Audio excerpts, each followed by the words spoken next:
protektahan.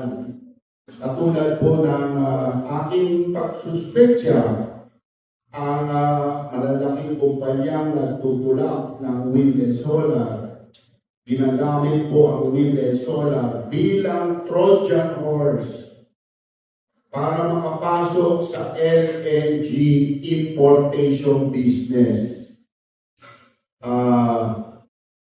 Yun ang malungkot. Kasi ang bawat LNG plant na payagan natin ngayon, tinatanggalan mo ng espasyo ang nuclear for the next 30 years. For every single new plant you allow of fossil fuel, you are removing the space for nuclear to be there